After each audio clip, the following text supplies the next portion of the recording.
దేవుని వాక్యం నుంచి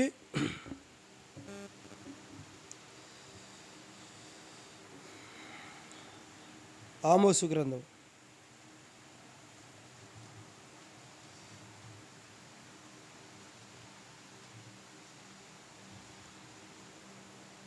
4వ అధ్యాయము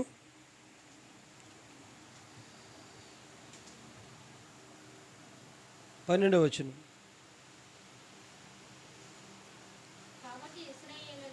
కాబట్టి ఇశ్రాయేలులారా,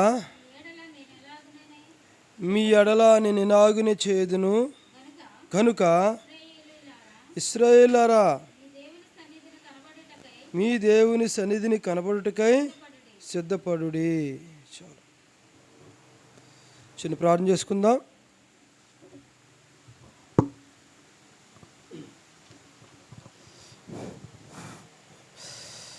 ప్రేమగల తండ్రి యేసయ్యా, నీ ఘనమైన నామమును బట్టి స్తోత్రాలు నాయన. ప్రభా, ఈ దేవరపల్లి గ్రామానికి తండ్రి నాయన మమ్మల్ని తీసుకొచ్చిన స్తోత్రాలు నాయన. నీ ఉద్దేశము, నీ సంకల్పమును తండ్రి నీవే నెరవేర్చండి. తండ్రి కనికరించండి. ఎక్కడ 2-3 నా నామములో కూడి ఉంటారు, వారి మధ్యలో నేను ఉంటాను వాగ్దానం చేశా. ఇదిగో యుగ సమాప్తి వరకు నేను మీతో కూడా సదాకాలం ఉంటానని వాగ్దానం చేసిన తండ్రి నీకు వందనాలు. ప్రభా, సంఘంలో నీ బిడ్డల్ని జ్ఞాపకం చేసుకోండి, దాసుని దాసురాలని జ్ఞాపకం చేసుకోండి తండ్రి. ఈ రాత్రి జరిగే ప్రార్థనలు తండ్రి నువ్వే తోడుగా ఉండి ప్రార్థన ద్వారా అయ్యా నీ పరిచర్యకు మేలు, దీవెన, ఆశీర్వాదాలు కలిగినట్లుగా సాయం చేయండి, కనికరించండి. బలహీనుడు ఆయన, నన్ను నీ సిలువ చాటును మరుగుపరుచుకోండి, సాయం చేయండి. చివరి దినాల్లో, అంత్య దినాల్లో ఉన్నాం ప్రభా. మాకు ఏది అవసరమో తండ్రి అవే మాకు అనుగ్రహించి సాయం చేయమని యేసుక్రీస్తు నామములో ప్రార్థించి వేడుకుంటున్నాము తండ్రి, ఆమేన్.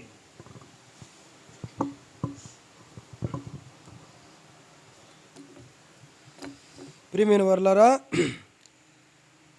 మన చదివిన మాట, కాబట్టి ఇశ్రాయేలులారా నేను ఇలాగునే చేయుదును. కాబట్టి మీరు నా దేవుని నా సన్నిధిలో కనపట్టుకు మీరు సిద్ధపడండి. కాబట్టి ఇక్కడ చెప్పడం మాట అంటే సిద్ధపాటు. కాబట్టి మనం సిద్ధపడి ఉండాలి. ప్రభు వచ్చి తీసుకొని పోయేవారు ఎవరిని తీసుకెళ్తారంట? సిద్ధపడిన వారిని. కాబట్టి లోకంలో అక్రమం విస్తరిల్లిపోయింది, ప్రేమ చల్లారిపోయి, కాబట్టి ఎక్కడ చూస్తామన్నా భయంకరమైన పరిస్థితులు మనం చవి చూస్తున్నాం, చేసేది ఏమీ లేదు. కాబట్టి ప్రభు అన్నాడు ప్రకటనలో, 10 దినాలు శ్రమ కలిగిద్ది అంటున్నా.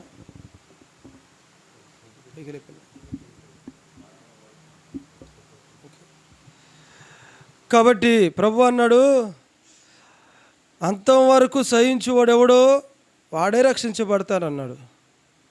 కాబట్టి ఇప్పుడు మనం సిద్ధపడి రెడీగా ఉండాలి.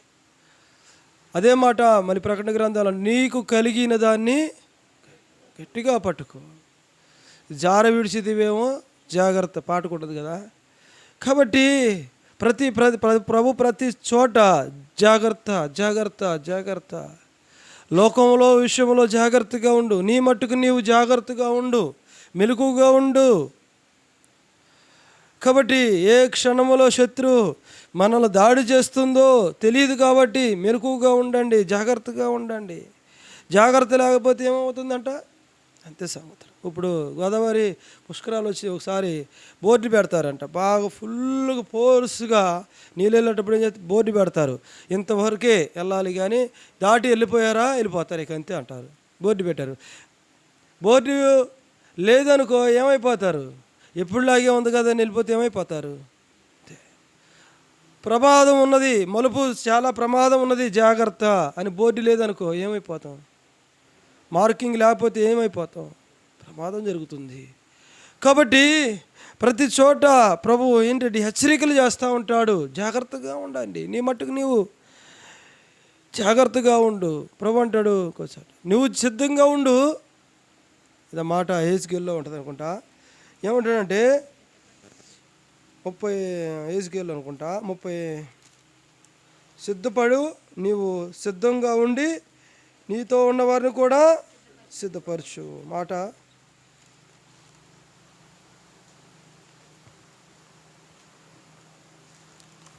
చూడండి, 38:7 వచనం. 38:7.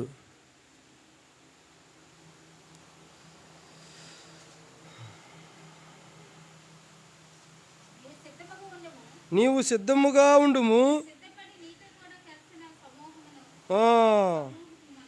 నీవు సిద్ధపడి నీతో కూడా కలిసిన సమూహం అంతటినీ సిద్ధపరచుము. వారికి నీవు కావలవై ఉండవలెను.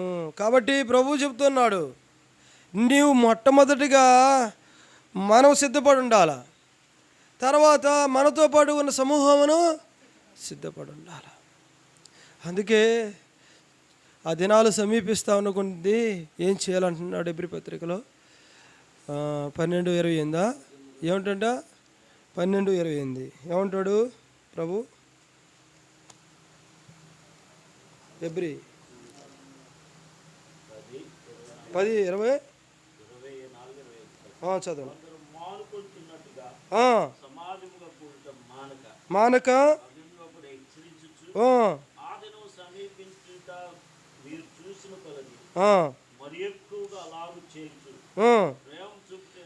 ప్రేమ చూపుట ఎందును సత్కారములు చేయుటకును ఒకరికొకరు పురుకోల్పోలని ఆలోచితుము. కాబట్టి ఆ దినం సమీపిస్తున్న కొంది ఒకరికొకరు ఏం చేయాలా? ఆడిపోతే నాకెందుకులే, ఆయన ఎడిపోతే నాకెందుకులే అని మనస్సు అనేది మంచిది కాదు. కాబట్టి ఆ దినం సమీపిస్తూ ఉందంటే ఏం చేయాలంటే ఒకరికొకరము పురుకోల్పుకోవాలి, లేపాలి, రేపాలంటే అక్కడ రేపవలను అని రాసింది కదా. పురుకోల్పవలను అక్కడ ఏమని రాసింది కింద? రేపవలను. లెగు, ఎందుకని ఇంకా నిద్రపోతున్నావు, ఎందుకని పడుకున్నావు, లెగు అని లేపాలా. కాబట్టి ప్రియమైన వారులారా, ఇంకొకరిని లేపేటట్టుగా, ఇంకొకరిని పురుకోల్పేటట్లుగా, ఇంకొకరిని దేవుడి సన్నిధికి నడిపించేటట్లుగా, అతన్ని నిలబెట్టేటట్టుగా, అతన్ని బలపరిచే విధంగా, అతన్ని లేపే విధంగా మనం సిద్ధపడి ఉండాలా. మరి అలాగా మనం ఇతరుని సిద్ధపరిచి, ఇతరుని పురుకోల్పి, ఇతరుని పొనుకున్న వ్యక్తుల్ని లేపి, అందుకే ఏమంటాడు ఎఫెసీ పత్రికలో, నిద్రిస్తున్న నీవు మృతుల్లో నుండి లెమ్ము అంటే 5వ అధ్యాయమా ఎఫెసీ పత్రిక ఎన్నో అధ్యాయము చూడండి, ఎన్నో అధ్యాయం అంటే 5వ అధ్యాయము 14వ వచనం. అందుచేత నిద్రించుచున్న నీవు మేల్కొని మృతుల్లో నుండి లెమ్ము, క్రీస్తు నీ మీద ప్రకాశించునని. కాబట్టి మనము లెగాలి పైకి. కాబట్టి నిద్రావస్థలో ఉండకూడదు. అనేకులు ఇప్పుడు నిద్రావస్థలో ఉన్నారు. కాబట్టి శరీరము సహకరించదు. ఆత్మకు శరీరానికి ఎప్పుడు పోరాటమే ఉంటుంది. శరీరమేమో వదిలే ప్రార్థన, వామ్మ ఆల్రెడీ ప్రేరా అమ్మ, రాత్రి అంతా ప్రార్థన, వామ్ము. ఆత్మ అంటది కొంతసేపు అయినా ఉండు మెలుకొని ఉండలేవా? నువ్వు ఏ స్థితిలో ఉన్నావు తెలుసా? నీ బ్రతికి ఎలాంటిదో తెలుసా? అంటాడు సాట ఏమంటే, నీ విషయంలో నువ్వు గొప్పవాడిని ఎదుగుతున్నావేమో, సహజనులందరి ఎది మీదకి నేను ఏం చేయబోతున్నాను? మరణం రాబోతుంది. కాబట్టి ఈ లోకంలో నువ్వు దేనికోసం ప్రాకులాడొద్దు, కానీ నీ నిమిత్తం నువ్వు ఏం చేయాలంట? ప్రార్థన చేయాలి. మాట ఎస్కేల్ ఇర్మియాలను చూడండి. నీ నిమిత్తం నీవు గొప్పవాడిని వెతుకుతున్నావా? ఎత్తుకోవద్దు.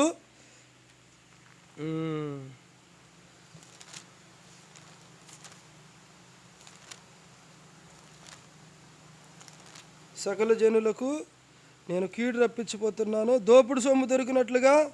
45 ఇర్మియా 5వ వచనం. 45 ఇర్మియా, నీ నిమిత్తము నీవు గొప్పవాటిని వెతుకుచున్నావా? వెతకవద్దు. నేను సర్వ శరీరం మీదకి కీడు రప్పించబోచున్నాను. అయితే నీవు వెళ్ళు స్థలం అన్నిటిలో దోపుడు సొమ్ము దొరికినట్లుగా నీ ప్రాణం నీకు ఇస్తున్నాను. కాబట్టి దోపుడు సొమ్ము ఎలాగైతే దొరుకుతుందో అలాగ నీకు నీ ప్రాణాన్ని ఇస్తున్నా. కాబట్టి అందరి మీదకి మరణం రాబోతుంది. నువ్వేం చేయాలి? సిద్ధంగా ఉండు. కాబట్టి సిద్ధపాటు లేకపోతే, కాబట్టి మనం చూస్తాం మత్తయి సువార్తలు 25వ అధ్యాయంలో 10 మందిని చూస్తాం కదా. 10 మందిని కన్యకలను చూస్తాం. 10 మంది కన్యకలలో ఎవరు అంట? 10 మందిలలో 5గురు సిద్ధంగా ఉన్నారు, 5గురు సిద్ధంగా లేరు. కాబట్టి వీళ్ళు కూడా ఎక్కడికి వెళ్ళి పెళ్లి మీదకి వచ్చిన వాళ్ళే. కానీ అక్కడ 10 మంది కన్యకలని రాశాడు. అంటే వీళ్ళు రక్షించబడిన వాళ్ళే కదా. కన్యకలు అంటే రక్షించబడిన వాళ్ళే. అక్కడ పౌలు గారు రాస్తాడు 11వ అధ్యాయంలో 2 కొరింథీ పత్రికలో అనుకుంటా, ఏమిటంటే మిమ్మల్ని పరిశుద్ధమైన కన్యకలుగా ప్రదానం చేశా. దుష్టుడు మిమ్మల్ని మోసం చేస్తాడేమని భయం పడుతుంది. అవును మోసగించినట్లుగా మేము ఒకవేళ మోసగించినేమోనని నాకు భయం కలుగుతుంది అన్నాడు కదా పౌలు గారు. అంటే ఇప్పుడు మనం కన్యకలంగా అంటే దేవుని యొక్క యేసుక్రీస్తు రక్తంలో కడగబడిన వారందరూ కన్యకలే. మరి మన పాపములు కడగబడ్డాయా? ప్రభువైన యేసు రక్తంలో మన పాపములు కడుక్కోకుండా, ఇమ్మానుయేలు రక్తం అంట ఇంపైన ఊట, ఓ పాపి అందులో మునగ్గానే ఆ పాపాలన్నీ ఏమైపోతాయి అంట? కడుగుపడతాయి. కాబట్టి మనం కన్యకలుగా ఉండాలంటే మొట్టమొదటిగా మనలో మచ్చ కానీ డాగు కానీ ఏమి ఉండకూడదు. సిద్ధంగా ఉండాలంటే అసలు ఏమీ లేకుండా ఉంటేనే సిద్ధంగా ఉన్నట్టు. సిద్ధపాటు లేకపోతే ఎవరు ఏం చేయలేరు. కాబట్టి ఇప్పుడు నేను పరుగు పందెంలో ఉండాలంటే దానికి తగినట్లుగా అర్హుడుగా ఉండాలి. దానికి తగినట్లుగా నేను అన్నీ సిద్ధంగా ఉండాలా. నేను సిద్ధంపేట లేకుండా నేనేం రన్నింగ్ చేయగలను? దానికి ఒక రూల్స్ అని, ఒక రెగ్యులేషన్ అని, ఒక పద్ధతి ఉంటుంది దానికి. ఆ పద్ధతి ఏమీ లేకుండా నేను ఎలాగ పరిగెత్తగలను? కాబట్టి మనం సిద్ధపడి ఉండాలి. ప్రభువైన యేసుక్రీస్తు రక్తంలో కడగబడిన అనుభవం ఉండాలి. ఆయన నన్ను రక్షించుకున్నాడు, ఆయన నా పాపములు కడిగాడు, నా హృదయానికి అడిగాడు, నా మనసును కడిగాడు, నా శరీరానికి అడిగాడు, ఆత్మదేహ ప్రాణాలన్నిటినీ ఆయన తన రక్తంతో కడుక్కున్నాడు. కొంతమంది అంటారు, అన్నా హృదయం మంచుకుంటే చాలన్నా, శరీరం ఎలా ఉంటే ఎందుకన్నా. ఏమంటారంట? హృదయం మంచుకుంటే చాలు, ఈ శరీరం అంటే గంగిరెద్దులాగా ఉన్నా పర్లేదు అంటారు. నిజమే కదా? కాబట్టి దేవుడికి కావాల్సింది హృదయం కదన్నా. శరీరం ఎలా ఉన్నా ఏం కాదు. శరీరం ఎలా ఉందంటే ఎట్టబడితే అట్ట ఉంటామా? అన్ని జనుల్లాగా ఉంటామా? కాబట్టి ఈ లోక సంబంధమైన వాళ్ళలాగా మనం ఉండగలుగుతామా? ఉండలేము కదా. కాబట్టి శరీరం ఎవరిచ్చారు? ఈ దేహం ఎవరిచ్చారు? ఇది దేవుడిచ్చింది. ఇది దేవుడు ఉండటానికి ఆలయం ఇది. కాబట్టి ఈ ఆలయము ఎలా ఉండాలంటే పరిశుద్ధంగా ఉండాలన్నాడు.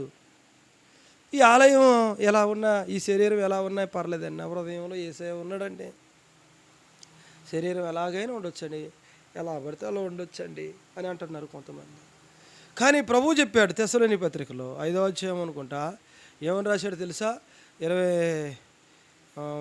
1 తెస్సలోనికి 5వ అధ్యాయము 24వ వచనం అనుకుంటా.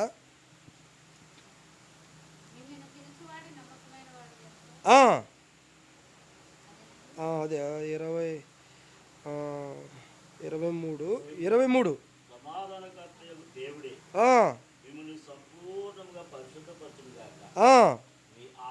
మీ ఆత్మయు జీవమును శరీరమును మన ప్రభువైన యేసుక్రీస్తు రాకడయందు నిందారహితముగాను సంపూర్ణంగాను ఉండునట్లు కాపాడబడునుగాక. చూడండి ఏమంటున్నాడు అక్కడ ప్రభు.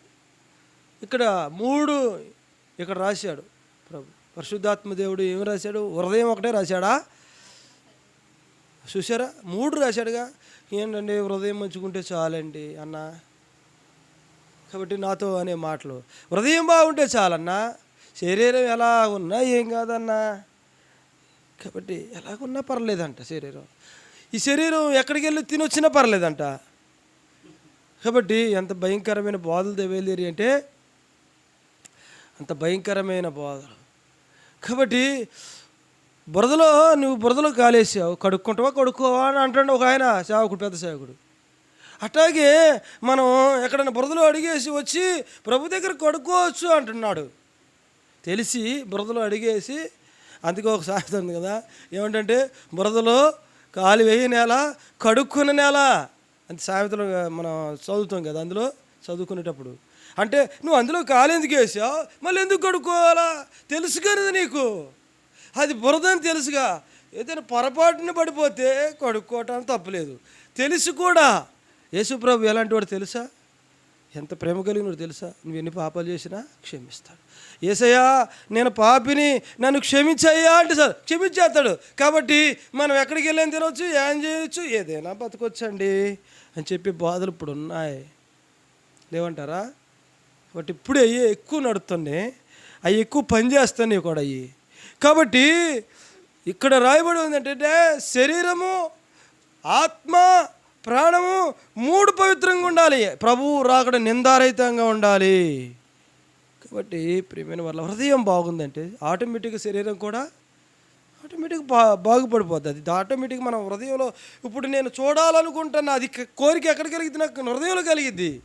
నా శరీరం చూడమందావు, అది నా హృదయంలో కోరిక పుడితేనే చూడగలుగుతా, చేయగలుగుతా. అంతేనా? హృదయంలో లేకుండా నేను ఎలా చూడగలను, ఎలా చేయగలను? నా హృదయంలో ఇప్పుడు నాకు సినిమాలు అంటే అసహ్యం కలిగింది, నా హృదయంలో కలిగింది. ఇప్పుడు కన్నులు చూడమంటే చూస్తాయి అలాగా. కాబట్టి దేవుడు మన హృదయం బాగుంటే ఆటోమేటిక్ శరీరం కూడా బాగుంటుంది. కాబట్టి సిద్ధపడి ఉందా?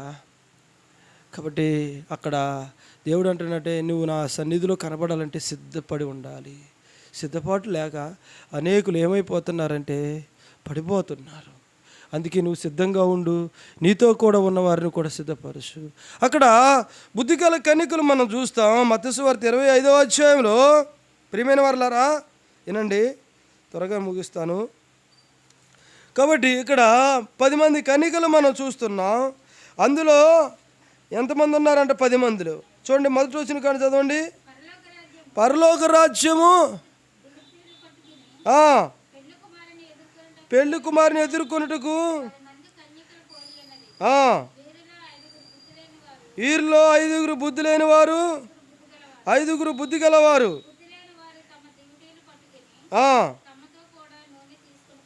నూనె తీసుకొని పోలేదు. బుద్ధి గలవారు తమ డ్యూటీలతో కూడా సిద్ధులలో నూనె తీసుకొని పోయిరి. పెళ్లి కుమారుడు ఆలస్యం చేయగా చూసారా? ఇప్పుడు ఈ 10 మంది కన్యకలు సిద్ధపడి ఉన్నారు, డ్యూటీలు పట్టుకున్నారు, రెడీగా ఉన్నారు. చీర చూస్తే ప్రభు వచ్చే టైంకి ప్రభు వస్తాడనుకుంటే ఆలస్యం అయిపోయి వీళ్ళందరూ ఏం చేస్తున్నారంట? కునికి నిద్రిస్తున్నారు. ఇప్పుడు అందరూ ఎలా ఉన్నారంటే నిద్ర వ్యవస్థలోకి వెళ్ళిపోయినారు. ఈ కన్యకలలో ఒక 5 వెళ్ళేటప్పుడే వాళ్ళతో పాటుగా ఎందుకైనా మంచిదని నూనె పట్టుకొని పోయారు. ఏమో మధ్యలో ఆరిపోతే పరిస్థితి ఏంటి? వాళ్ళు ఇస్తారు, ఎవరు ఇస్తారు? ఎందుకైనా మంచిదని పట్టుకుని పోయారు. వీళ్ళు నెగ్లెక్ట్, అంటే వీళ్ళకి సంఘ ప్రార్థన ఉండదు, బైబిల్ స్టడీ ఉండదు, ఉపవాస ప్రార్థన ఉండదు. రెండవదిగా ఇలాగ ఆల్రెడీ ప్రేయర్లు వాళ్ళకు ఉండదు, ఆసక్తి ఉండదు, ఆకలి ఉండదు, దేవుడి కొరకునా మంట. కాబట్టి ఇప్పుడు నూనె ఎక్కడ దొరికిద్ది? అక్కడ అన్నారు వాళ్ళు, అయ్యయ్యా మా దీపాలు ఆరిపోతాయి, మా దీవిటీలు ఆరిపోతాయి, అయ్యా కొద్దిగా మాకు కూడా ఇవ్వండి. ఏమన్నారు వాళ్ళు? ఇది మాకు మీకు సరిపోవు, మరేం చేయాలన్నాడు వాళ్ళు ఏం చెప్పారంటే సలహా కూడా ఇచ్చారు కదా, అమ్మవారి దగ్గరికి వెళ్ళి కొనుక్కోండి అన్నారు. అమ్మవారు ఎక్కడ ఉంటారు? వాళ్ళు అమ్మవారు ఎక్కడ అమ్ముతారు? ఈ నూనె ఎక్కడ అమ్ముతారు అన్న? ఏ కొట్లు అమ్ముతారు అన్న? ఏ కొట్లు అమ్ముతారు నూనె? ఇక్కడ మందిరంలో అమ్ముతారు. అది సంఘ ప్రార్థనలో దొరికిద్ది మనకి నూనె, బైబిల్ స్టడీలో దొరికిద్ది, ఉపవాస ప్రార్థనలో దొరికిద్ది, ఆల్రెడీ ప్రేయర్లో దొరికిద్ది, సండే వర్షిప్లో కూడా ఇది దొరికిద్ది మనకి. కాబట్టి వీటికి ముందు వీటికి రారు, వీటిలో కనపడరు. మరి ఇప్పుడు వీళ్ళలో నూనె ఏమైపోతుందంట? రోజు రోజుకి ప్రతి కార్యక్రమానికి వచ్చి అన్నిట్లలో ఉండి అపొస్తలుల బోధ, సహవాసం, రొట్టె, ప్రార్థనలో ఉంటే మనలో ఏమవుతుందంట? నూనె నిల్వ చేసుకోగలుగుతాం. వీళ్ళు అన్నారు అయ్యా అయ్యా అయ్యా అంటే ఏడ దొరికిద్ది? మాకే సరిపోద్ది, మా రక్షణ మాకే, మా ఆత్మీయ జీవితం మాకే, నీకు నాకు కావాలంటే మా వల్ల కాదు, కానీ వెళ్ళి దగ్గర కొనుక్కోవచ్చుకోమన్నారు. అందుకే అంటారు అయ్యా నేను రక్షించబడితే నా కొడుకు కూడా వస్తారులే నాతో పాటుగా. వస్తారా? నా రక్షణ నా భార్యకి రాదు, నా పిల్లలకు రాదు, ఎవరికి రాదు, మా అమ్మమ్మ నాన్నకు కూడా నా రక్షణ రాదు. ఎవరికి వాళ్ళే సంపాదించుకోవాలి. చూడండి అక్కడ ప్రభు చెప్పాడు నిర్గమకాండంలో, ఏనాటి బెత్తం ఆనాడే కూర్చుకోవాలంట. వెళ్ళి మన్నా పడుతుందట, మన్నా పడిన తర్వాత ఏం చేయాలంట? ఏనాటి బెత్తం వాళ్ళు ఏ రోజు ఆ రోజు ఏం చేయాలా? ఎప్పుడు వెళ్ళాలన్నా వేకువనే లేచి వెళ్ళి తెచ్చుకోవాలి. అది ఎప్పుడు లేచి వెళ్ళి తెచ్చుకోవాలంట? వేకువనే లేచి వెళ్ళి తెచ్చుకోవాలా. కాబట్టి ఇది ఎవరు పడితే మా వాళ్ళకి నేను తెచ్చుకుంటాలే, కుదరదు, నీకు నువ్వే వెళ్ళి తెచ్చుకోవాలా ప్రభు చెప్పాడు. కాబట్టి ఇదేంటంటే వ్యక్తిగతంగా నీకు నువ్వే మోకాళ్ళు మెదుకుండి, నీకు నువ్వే ప్రభువును సంపాదించుకోవాలి, నీకు నువ్వే ఆత్మీయారాన్ని తినాలి, నీకు నువ్వే దాన్ని కలిగి ఉండాలా. వీళ్ళు బుద్ధి లేని వాళ్ళు ఏమైపోయారు? వాళ్ళ ఆత్మీయ జీవితాన్ని పోగొట్టుకున్నారు. ఇదిగో పెళ్లి కుమారుడు అర్ధరాత్రి వేళ కేక పడింది. చదవండి మాట, ఎన్నో వచ్చిన అర్ధరాత్రి వేళ ఇదిగో పెళ్లి కుమారుడు.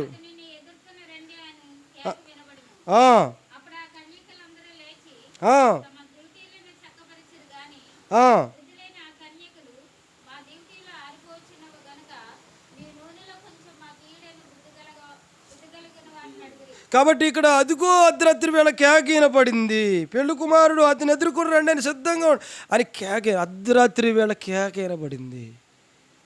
అంటే అర్ధరాత్రి వేళ అంటే ఎలాంటిది? ఇప్పుడు ఎలాగుందంట? పట్టపగల్లాగా ఉందా? పక్కాగా చీకటే, ఎటు చూద్దామన్న భయంకరమైన పాపమే, చీకటితో సమానం అర్ధరాత్రి వేళ. ఎటు చూద్దామన్నా ఎలా ఉంది? భయంకరమైన పాపం, ఎటు చూద్దామన్నా పాపమే.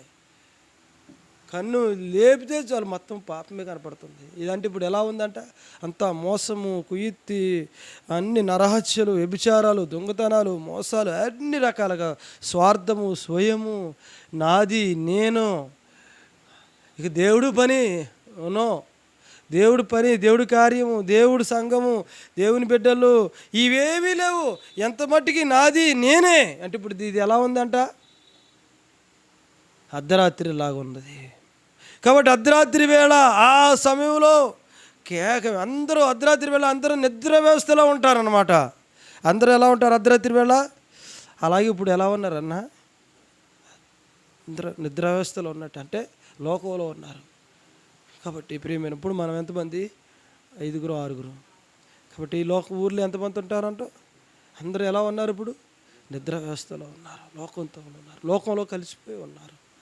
కాబట్టి ఇలాంటి అర్ధరాత్రి వేళ పాపంతో నింపబడిన ఈ వేళ ఇదిగో పెళ్లి కుమారుడు ఆయన ఎదుర్కొని రండి కేకన పడింది. అలాగే ప్రభువు కూడా ఎలా వస్తానంటే ఇదిగో దొంగ వలె నేను వస్తానన్నాడు కదా. మరి మనం సిద్ధపడి ఇతరులు సిద్ధపరిచే విధంగా బుద్ధిగల కన్యకల్లాగా ఉండాలి, బుద్ధి లేని కన్యకల్లాగా.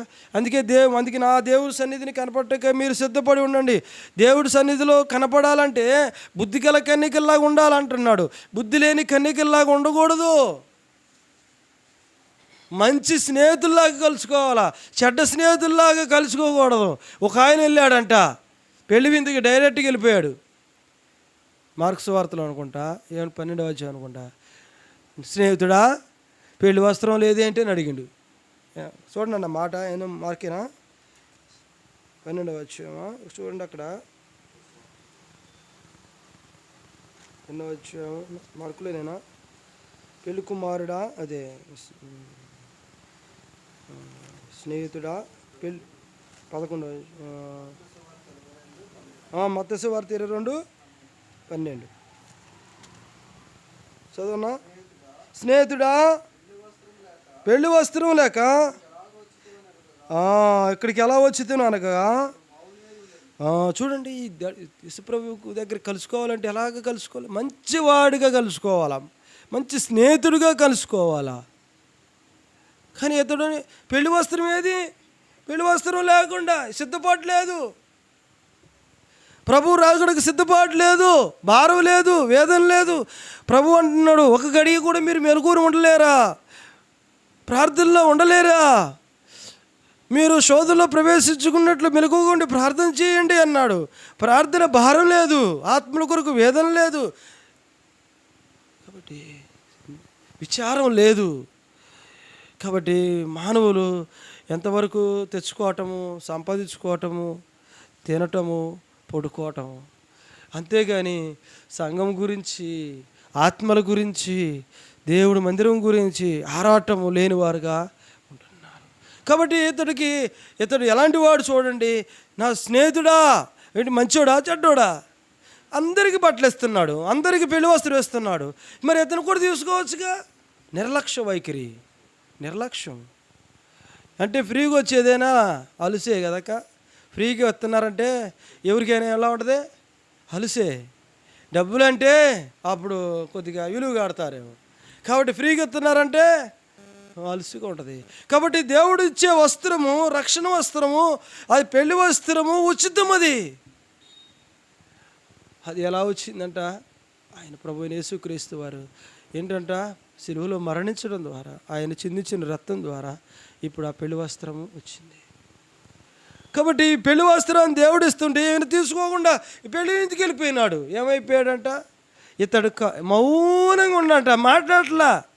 నంగనాచి తొంగబొర్ర అంటాడు కొంతమంది అంటారు. ఏం మాట్లాడ్డాడు? సమాధానం చెప్పాలి కదా. నీకు వస్త్రాలు ఉన్నాయి, వేసుకొని రమ్మంటే ఆయనకి ఇష్టం లేదు. రక్షణ దగ్గరకు వచ్చిన ఆ రక్షణను పట్టించుకోకుండా కాలు దూలేస్తున్నారు చాలామంది. మందిరానికి వస్తా, ప్రతి ఆదివారం వచ్చిన రక్షణ మారుమనసు పొందు, బాప్తిసం తీసుకో, సిద్ధపడుండు అంటే పొరపాటే సిద్ధపడు. చివరికి వచ్చిన తర్వాత సడాలుగా మరణం ఏ టైంలో అవుతుందో తెలియదు. కాబట్టి వచ్చినప్పుడు ఏమైపోతారంటే అక్కడికి వెళ్ళిన తర్వాత మౌనంగా ఏదయ్యా ఏంటి నీకు ఎన్నోసార్లు చెప్పాం కదా, ఏది నీకు వస్త్రం ఏది అంటే ఏం మాట్లాడడానికి అవకాశం ఏది? దొంగడు పట్టుకుంటాం, ఇంటికో దొంగడు పట్టుకుంటే ఏం మాట్లాడతాడు? నేను చేయలేదు అంటాడా? ఏమంటాడు? మౌనంగా అలాగే ఉంటాడు. ఎందుకంటే వాడు చేసింది కనపడుతుంది కాబట్టి.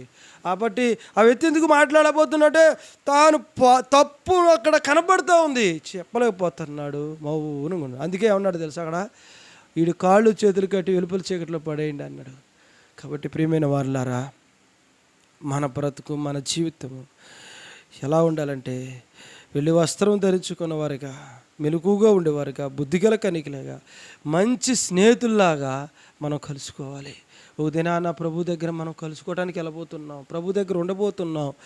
అక్కడికి వెళ్ళిన తర్వాత ప్రభు మనం ఎందుకు కలుసుకోవాలి? ప్రభు అక్కడ మనం పరలోక రాజ్యానికి వెళ్ళిన తర్వాత ఆయన మనకు బహుమానాలు, కిరీటాలు అన్నీ ఉన్నాయి. దేవుడు సిద్ధం చూపించాడు, అన్నీ ఇచ్చాడు. మనం అందరం ఆయన న్యాయ సింహాసనం ఎదుట అందరూ ప్రత్యక్షం కావాలి కదా. కాబట్టి మరి దానికి మనం సిద్ధపడి ఇంకొకళ్ళు సిద్ధపరచాలి. మనం సిద్ధపరుస్తున్నావా? మనకు అంత భారం ఉన్నదా? కాబట్టి బుద్ధిగల కనికల్లాగా ఉంటున్నామా? బుద్ధి లేని కనికల్లాగా ఉంటున్నామా? సిద్ధపడి ఇంకొకళ్ళు సిద్ధపరుస్తున్నామా? అక్కడ యేసుప్రభు వచ్చి అన్నాడు, 1 గంట కూడా మీరు ఉండలేరా? ఆయనకి ఎందుకు అని ఆయన ప్రార్థన చేస్తుంటే చెమట బిందువులే రక్త బిందువులుగా మారిపోయేంత భారం ఏంటి ఆయనకి? ఎందుకని అంతకి వేదన? ఎందుకని అంత ఆయనకి అంత భారం ఎందుకు? ఆ దైవజనుడు కూడా అంత భారం ఎందుకు భక్త్ సింగ్ గారికి? కానీ మన హృదయంలో ఎందుకని అంత భారం లేదు, అంత వేదన ఏది? కాబట్టి ఎవరికైనా నెమ్మది లేకపోతే అక్క, హృదయంలో నెమ్మది లేదనుకో, నిద్ర పట్టిద్దా అక్క? ఆలోచనలు ఎక్కువ నిద్ర పట్టిద్దా అన్న? అసలు ట్యాబ్లెట్లు వేసుకున్న నిద్ర రాదు ఒక్కోసారి, అస్సలు రాదు. ఎందుకంటే ఆలోచన ఎక్కువ ఉండటం వల్ల నిద్ర రాదు. తెల్లారులు కళ్ళు అట్టే తెరుచుంటాయి, మంచి మెత్తడి పొడుపు మీద పడుకుని నిద్ర రాదు, మెత్తడి పొడి మీద పడుకుని రాదు. ఎందుకంటే ఆలోచన ఉండటం వల్ల నిద్ర రాదు. కాబట్టి ప్రియమైన వాళ్ళ చూడండి, ఇక్కడికి వీళ్ళకి అలాగంటే సిద్ధపాటు. కాబట్టి మనం ఎలా ఉన్నాం? సిద్ధంగా ఉన్నామా? వాళ్ళకి ఎందుకు అంత భారం ఉన్నది, మనకెందుకు భారం లేదు? ఎందుకుని వేదన ఉన్నది వాళ్ళకి, మనకి ఎందుకు వేదన లేదు? కాబట్టి మన శరీరాలు దేనికి అలవాటు పడిపోయాయి అంటే సుఖానికి అలవాటు పడిపోయాయి. నిజమా కాదా? కాబట్టి భారం కలిగి ప్రార్థన చేయలేకపోతున్నాం. మెలకువగా ఉండి సిద్ధపడి ఆ బుద్ధిగల కణికలు ఏం చేస్తారంటే దివిటీలలో వాళ్ళు వెలిగించుకొని వాటితో పాటుగా సిద్ధలో నూనె పట్టుకుని పోయినట్టుగా ఆ నూనె దేనికి సాదృశ్యం? పరిశుద్ధాత్మ సాదృశ్యము. ఎప్పుడన్నా రండి ప్రార్థన కంటే వచ్చేసేయాలా, అర్ధరాత్రి ఇప్పుడు 12 కంటే వచ్చేసేయడమే సిద్ధపాటు అంటారు దాన్ని. మిలిటరీ వాళ్ళు పిలుస్తారు, వచ్చేసేయాలంటే ఏమంటే వచ్చేస్తే ఎవరాలి, ఇక మళ్ళీ పనుందయ్యా ఆగాయంటే కుదరదు, ఇక వచ్చేస్తూనే ఉంటారు. అది సిద్ధపాటు. ఏ క్షణంలో ఎప్పుడు శత్రువులు మన మీద పడతారు అంటే మెలకువగా ఉండాలి. కాబట్టి మెలకువ, సిద్ధపాటు ఉండాలా. కాబట్టి ఆ మెలకువ ఏం చేస్తారంట, ఎప్పుడు ఏం చేస్తారంట, జాగ్రత్తగా మెలకువ చూస్తూ ఉంటాడంట. ఇంట్లో ఏమైనా దూరపడుతున్నాయా, ఇంట్లో ఏమైనా చోటు చేసుకుంటున్నాయా, ఏమైనా ఉన్నాయా అని ఏం చేయాలంట, శ్రద్ధ, మెలకువ. ఈ ఎత్తులు ఉంటారు మన ఈ కోటలో. కాబట్టి ఇవన్నీ తిరుగుతూ ఉంటాయి మన హృదయంలోని. ఎక్కడన్నా శత్రు ప్రవేశిస్తున్నాడా, ఎక్కడన్నా ఉన్నాడా, దూరాడా, ఏమన్నా పాపం దూరిందా, స్వార్థం దూరిందా, స్వయం దూరిందా, లేకపోతే నిర్లక్ష్య వైఖరి దూరిందా, ఎవడన్నా దూరిండా నా దాంట్లోకి, దేవుడు ప్రేమ చల్లార్చడానికి, దేవుడి పనికి అనగైపోవడానికి ఎవడన్నా దూరాడా. కాబట్టి వాడు ఎప్పటికప్పుడు దీపం పట్టుకుని తిరుగుతూనే ఉంటాడంట. కాబట్టి ఎవడన్నా కాపాడ్డాడు, కనపడ్డాడు అని ఎమ్మటే వాడిని పట్టుకోవటం, వాడిని ఎమ్మటే చంపేయటం. అలాగా ఎట దొరికిద్ది అంటే అది ప్రార్థనలో మోకాళ్ళ మీద ఉండి కనిపెట్టాలా. ఎవరైనా నా హృదయంలోకి వాళ్ళని దూరారా, దేవుడి ప్రేమను ఇతరులకు పంచకుండా, ఇతరుల కోసం ప్రార్థన చేయకుండా, భారంతో వేదనతో ఉండకుండా చేయడానికి ఏదైనా శత్రువు నాలో ప్రవేశించిందని భారంతో ఇవన్నీ వెతుకుతూ ఉంటాడు అనమాట. ఏదైనా పాపం చోటు చేసుకుందని ఎదుగుతూ ఉంటాడు. ఇది మెలకువ. మరి మన జీవితంలో మెలకువ ఉన్నదా, జాగ్రత్త ఉన్నదా? కాబట్టి మనం పరీక్ష చేసుకోవాలి. ఎంత నిర్లక్ష్య వైఖరి, ఎంత శ్రద్ధ లేని జీవితము. కాబట్టి ఇదిగో పెళ్లి కుమారుడు అంటే మనం ధైర్యంతో ఆయన ఎదుట నిలబడగలుగుతామా? కాబట్టి ఆయన సన్నిధిలో, ఆయన దగ్గర ధైర్యంతో నిలబడాలంటే ఏం చేయాలంటున్నాడు దేవుడు? మత్తయి సువార్తలో రాశాడు అనుకోండి. ఏమని రాశాడంటే మెలకువగా ఉండి ప్రార్థన చేయండి. కాబట్టి అక్కడ రాశాడు,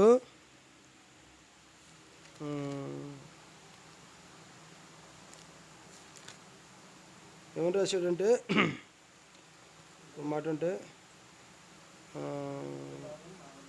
20 చదవగలనా?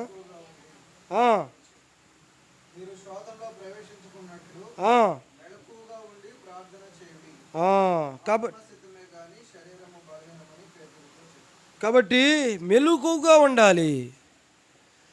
కాబట్టి మనం ఆయన ఎదుట ధైర్యంతో నిలబడటానికి శక్తి గలవారన్నట్లు మెలకువగా ఉండి ప్రార్థన చేయడం అన్న మాట కూడా ఉంటుంది లోకాసు వార్తలు. కాబట్టి ప్రియమైన వారలారా, 24వ అధ్యాయం అనుకుంటా చూడు, 22వ అధ్యాయం, ఎన్నో అధ్యాయం, 21వ అధ్యాయం, 21, 36, 35, 36.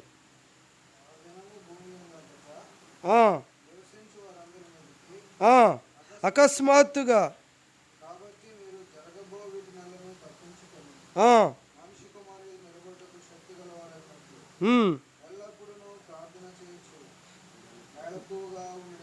కాబట్టి ఎల్లప్పుడూ ఆ దినము సమీపించుకోవడానికి మీరు ఎలా చేయాలి? మెలకువగా ఉండి ప్రార్థన చేయండి. ఆత్మసిద్ధమే, శరీర బలహీనము. కాబట్టి ఈ శరీరాన్ని మనం ఏం చేయాలంటే దీనికి, అందుకే ఆల్రెడీ ప్రేయర్ అంటే పాస్టింగే ఉండాలా. నిజమే కదన్నా? నిజమే కదా? కాబట్టి ఎందుకంటే శరీరం కడుపు నిండా పడింది అనుకో నిద్ర వస్తుంది. అందుకే ఏమి నోట్లోకి వెళ్ళనీయకూడదు శరీరానికి.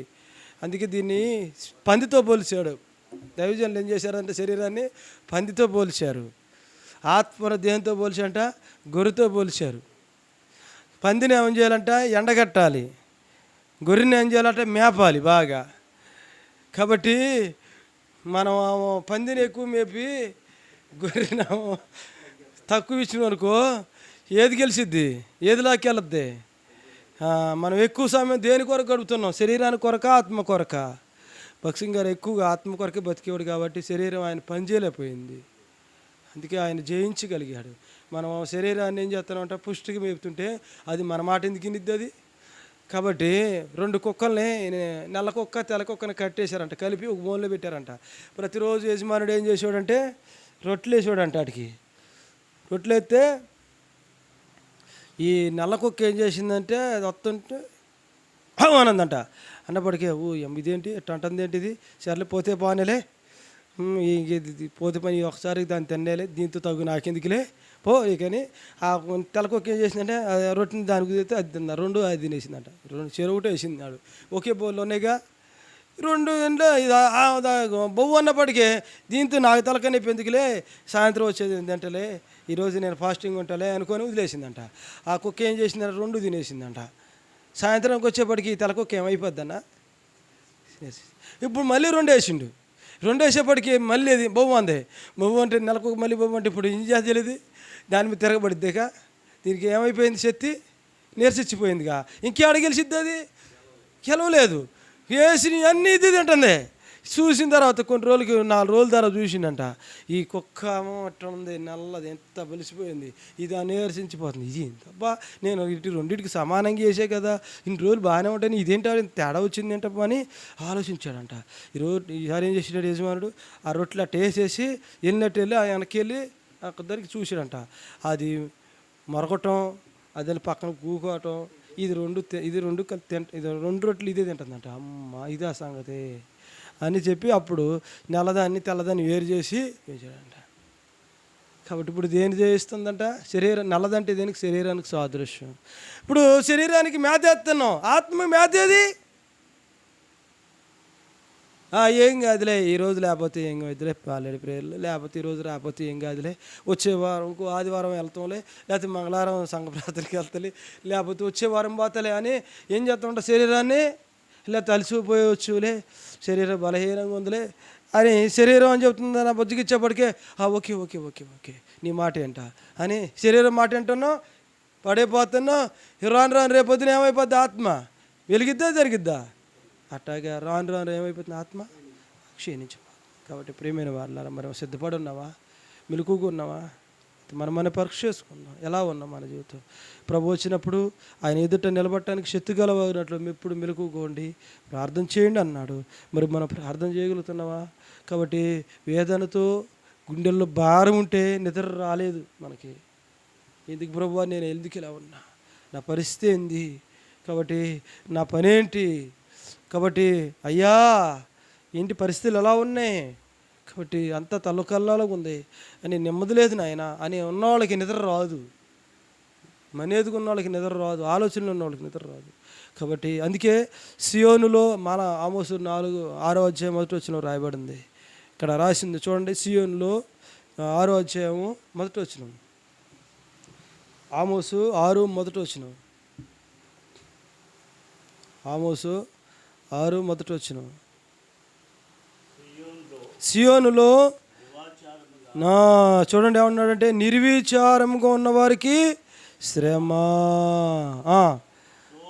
షోమ్రోను పర్వతం నిశ్చింతగా నివసించే వారికి శ్రమ. ఎవరికి శ్రమ? ఇదేంటి సియోనులో అంటే, సియోను అంటే ఏంటి, దేవుడి మందిరం. సియోనులో నిర్విచారం అంటే ఏంటి, దేవుడు ఏమన్నాడు, ఉల్లాసం పాటలు పాడమంటున్నాడు కదా. అంటే ఇప్పుడు ఇక్కడ ఏమని రాశాడు, నిర్విచారం అంటే ఏంటి, విచారం. కాబట్టి అంటే దుఃఖము, వేదన, నెమ్మది లేదు, శాంతి లేదు, సమాధానం లేదు, మూడిగా వచ్చి మనెత్తో కూకొని ఆడటం అనమాట మందిరానికి వచ్చి. అలాగా ఎవరైతే ఎట్టా మనేది నీ విచారంతో, ఇక్కడ చూడండి నిర్విచారం వేరు, విచారం వేరు. కాబట్టి నిర్విచారం అంటే విచారం వేరు, నిర్విచారం అది ఏ విచారం లేదు వాళ్ళకి. కాబట్టి దేవుడి సన్నిధిలో విచారం కనపడాలి, విచారం లేకపోతే. కాబట్టి ప్రియమైన వారులారా, వాళ్ళకి శ్రమ. దేవుడి మందిరంలో నీకు భారం ఉన్నదా, వేదన ఉన్నదా, సిద్ధపాటు ఉన్నదా, ఏవైనా శ్రమ లేకపోతే విచారమే లేకపోతే పరిస్థితి ఎలా ఉంటుంది. కాబట్టి ప్రియమైన వారులారా, కాబట్టి ఏ విచారం లేకుండా అట్లాగే ఉండి ఏదో వస్తున్నాం పోతున్నాం అన్నట్టుగా ఉంటే వాళ్ళకి శ్రమ అన్నాడు ప్రభు. కాబట్టి దేవుని మందిరంలో విచారం కలిగి దుఃఖం కలిగి అపొస్తలుడైన పౌలు వలె మనం కూడా అనేకల ఆత్మల కొరకు భారంతో ప్రార్థన చేయాలి. అదే దేవుడు కోరుకునేది సిద్ధపాటు. కాబట్టి మనం పరీక్ష చేసుకుంటాం, ప్రార్థన చేసుకుంటాం.